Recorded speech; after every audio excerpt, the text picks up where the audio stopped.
Selamat pagi Bapak Ibu, Saudara-saudari yang dikasihi Tuhan Yesus. Kita berjumpa kembali dalam Sarapan Pagi GPDI Situbondo. Puji Tuhan, saat ini saya berada di Pantai Patek. Bersyukur kota kita Situbondo mempunyai tempat wisata yang bagus. Nah, Bapak Ibu, Saudara-saudari, melihat laut, saya teringat akan satu benih yang Tuhan taruh dalam hati saya. Saya teringat pada kapal atau perahu. Sebuah kapal atau perahu bisa tenggelam bukan disebabkan oleh air yang berada di sekeliling kapal tersebut, tetapi disebabkan oleh air yang berhasil masuk ke dalam perahu atau kapal itu. Sama halnya dengan diri kita. Kita harus menjaga hidup kita supaya tidak dimasuki oleh hal-hal yang negatif. Hal-hal yang bisa membuat kita putus asa. Hal-hal yang melemahkan, pesimis, keputusasaan, ataupun perkataan-perkataan orang, perkataan-perkataan teman kita sekalipun. Apa yang tidak membangun, itu jangan kita masukkan, ya saudaraku. Sebab itu bisa menenggelamkan kita dalam keterpurukan, merasa diri tidak mampu, mulai takut, dan khawatir. Lalu merasa Tuhan meninggalkan kita. Ingat saudara, tercatat dalam Nehemia 9 ayat 31. Nehemia 9 ayat 31 berkata, "Tetapi karena kasih sayangmu yang besar, engkau tidak membinasakan mereka sama sekali dan tidak meninggalkan mereka. Karena engkaulah Allah yang pengasih dan penyayang." Firman ini disampaikan untuk bangsa Israel dulu, tetapi berlaku juga bagi kehidupan kita. Janji firman Tuhan ini juga berlaku di masa sekarang dan bagi kita gereja Tuhan. Jangan pernah masuk pikiran bahwa Yesus sudah tidak sayang lagi sama kita, sudah tidak kasih lagi sama kita. Tidak mungkin itu terjadi, ya saudaraku. Nah, bagaimana supaya perahu kehidupan kita tidak dimasukin air? Kita harus menjaga yang pasti, ya. Kita harus menjaga, memanage, mengontrol apa saja yang masuk dalam pikiran dan hati kita. Ayat yang tidak asing di dalam Amsal 4 ayat 23. "Jagalah hatimu dengan segala kewaspadaan, karena dari situlah terpancar kehidupan." Mari belajar saudaraku, untuk kita benar-benar bisa menjaga hati dan pikiran kita, terutama terhadap hal-hal yang negatif. Sedikit cerita ya saudaraku, pengalaman saya saat pandemi COVID baru berlangsung ya, masuk Indonesia, masuk Situbondo. Mendengar kabar wabah ini masuk ya saudaraku, saya membaca-baca, kan banyak juga kiriman-kiriman ya lewat WA di grup. Saya di situ membaca, saya menjadi takut ya berita-berita itu. Padahal saya tidak tahu kebenarannya, apa itu hoak atau tidak, saya tidak tahu kebenarannya. Tetapi pada saat itu ya, malam itu saya terkecekam sekali, saya merasa ketakutan. Saudaraku, pada saat itu nafas saya seperti sesak. Saya tidak sesak karena sakit COVID, tetapi saya merasa takut, lalu saya sesak. Nah, saudaraku, terus timbul pikiran-pikiran. Nah, makanya tadi saya berkata, kita harus dapat mengontrol pikiran kita. Terus timbul pikiran, kayak apa ya Tuhan? Anak saya mau sama siapa kalau saya ndak ada, sudah ndak ada papanya. Saya mulai menangis, tambah sesek ya saudaraku ya. Pikiran-pikiran yang mengkhawatirkan, yang menakutkan itu masuk dalam pikiran saya. Saya kurang menjaga dan mengontrolnya.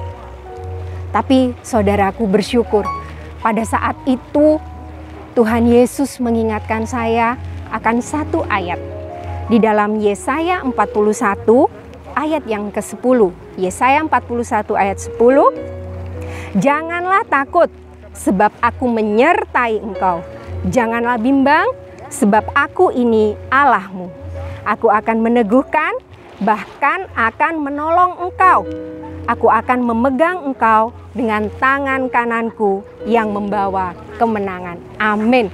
Saat itu, saudaraku, saat itu saya lega rasanya. Tuhan Yesus mengingatkan ayat ini begitu menguatkan saya. 4M ya saudaraku tadi ya. Dalam ayat Yesaya itu ada 4M. Yang pertama, menyertai. Allah berjanji menyertai kita. Jangan khawatir, jangan takut. Tuhan Yesus beserta kita, berimmanuel dengan kita. Yang kedua, yang kedua, meneguhkan. Saat kita bimbang, saat kita lemah, ingat, hanya Yesus yang bisa meneguhkan kita. Lewat firman-Nya, lewat Roh Kudus-Nya bekerja dalam hidup kita. Terus Tuhan janji juga akan menolong, memberikan pertolongan. Saat kita butuh apa, datang pada Yesus. Saat kita, pokoknya tidak ada orang yang sanggup rasanya menolong kita. Ingat, ada satu pribadi, Yesus Kristus. Dia akan menolong kita. M yang terakhir adalah memegang. Amin. Ada ayat katakan bahwa Yesus memegang tangan kita dengan tangan kanannya yang memberi kemenangan. Saat malam itu setelah saya baca dan merenungkan ayat itu, saya lega saudaraku, kemudian saya bisa tidur. Nah, ini satu contoh ya saudaraku, supaya kita ini bisa mengontrol, menjaga apa yang masuk dalam pikiran kita. Oleh sebab itu, kita mau belajar mengisi hati kita, pikiran kita dengan firman Tuhan. Setia ya Bapak Ibu membaca firman Tuhan. Jadi saat kita ada dalam kesesakan, firman Tuhan itu yang muncul. Firman itu yang bisa memberikan kekuatan kepada kita. Ingat, jangan biarkan iblis mengintimidasi kita. Jadi saat iblis bekerja mau mengintimidasi kita, mendakwa kita, kita lawan dengan firman Tuhan yang pernah kita baca ya. Saat terhimpit, firman Tuhan itulah yang akan menguatkan kita. Lewat pengalaman saya ini, saya bersyukur. Saya kerjakan kelilingan ya saudaraku. Banyak sekali downline saya, konsumen saya yang saat saya mengantar orderan mereka itu juga curhat ya. Pernah mengalami seperti saya, bahkan sampai takut, sampai cemas dan dia sakit. Nah, ini loh saudaraku, supaya kita ini menjaga pikiran kita, apa yang masuk dalam kita, supaya tidak sakit. Ada seorang ibu yang sampai sakit karena itu. Sakitnya bukan kena COVID, tetapi karena ketakutan. 2 minggu yang lalu saudaraku, ada seorang ibu juga curhat sama saya. Ibu ini sudah ada di dalam Tuhan ya. Dia bercerita sulit tidur. Kenapa Cek kok bisa sulit tidur? Saya tanya seperti itu. Aduh Cece ini mikir anak-anak. Gimana ya? Margini mau tincing, terus mau menikah. Aduh kayak apa ya? Soalnya Cece ini sering dengar dari tetangga, pengalaman hidup tetangga, bahwa anak dari tetangganya itu baru nikah. Nikahnya itu megah, pernikahannya megah, tapi cuma berlangsung 1 bulan terus cerai. Sedih ya saudaraku. Nah, saya bilang sama teman saya ini, "C, udah usah mikir no itu. Nanti Cece tambah takut." Ya itu, Cece ini mikir segala macam tak pikir. Sampai Cece mikir kayak apa ya nanti nek mantu Cece itu ndak bisa seperti Cece ngerawat anak Cece. Saya ketawa waktu itu ya saudaraku ya. Loh, sampai mikir ke situ. Iya, wong namanya orang tua kayak apa kan ada kekhawatiran, bilang gitu. Ya, betul. Namanya orang tua ya saudaraku pasti memikirkan dan berusaha yang terbaik untuk anak-anaknya. Dari obrolan kami selanjutnya saya memberi masukan. Lakukan bagian Cece. Selebihnya biar Tuhan yang kerjakan buat keluarga Cece. Ya betul. Cece pas berdoa ambek Koko sama suaminya, tak serahkan semua kepada Tuhan, termasuk nanti tempat tinggalnya dan lain-lain. Puji Tuhan ya saudaraku, Saya mendengar itu ikut seneng ya. Jadi kita sebagai anak-anak Tuhan, kita enggak, ya kadang kita khawatir, kadang kita takut ya saudaraku. Tapi ingat bahwa kita sebagai anak Tuhan, jawaban dan pertolongan itu hanya ada pada Yesus. Amin saudaraku. Di akhir dari renungan saya pagi ini, mari kita bersama belajar untuk menyiapkan akal budi kita, waspada dengan apa yang kita dengar, dengan apa yang kita lihat, dan hal-hal yang terjadi di sekitar kita. Khususnya yang melemahkan, yang tidak membuat kita bersemangat dalam hidup ini, supaya tidak masuk dalam pikiran, dalam hati kita ya. 1 Petrus 1 ayat 13 kita baca. 1 Petrus 1 ayat 13. Sebab itu siapkanlah akal budimu, waspadalah dan letakkanlah pengharapanmu seluruhnya atas kasih karunia yang dianugerahkan kepadamu pada waktu penyataan Yesus Kristus. Lewat ayat ini, segala sesuatu bisa dan mungkin sempat masuk dalam pikiran kita. Tapi kita mau waspada, supaya khususnya hal-hal yang negatif tidak mempengaruhi iman dan pengharapan kita pada Yesus. Andai ada kebimbangan dalam hati, ingat ya saudaraku, dan renungkan betapa Tuhan Yesus mengasihi kita dan menyayangi kita.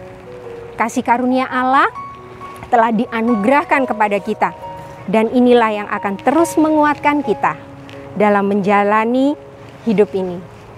Tetap izinkan Yesus yang bertahta di dalam hati dan pikiran kita. Ingat ya saudaraku, izinkan Yesus bertahta dalam pikiran dan hati kita. Inilah renungan sarapan yang bisa saya bagikan saat pagi ini.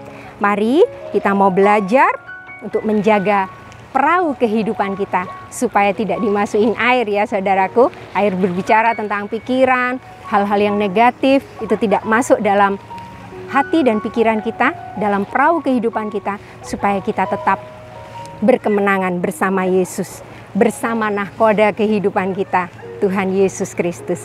Selamat pagi, selamat beraktivitas, Tuhan Yesus memberkati.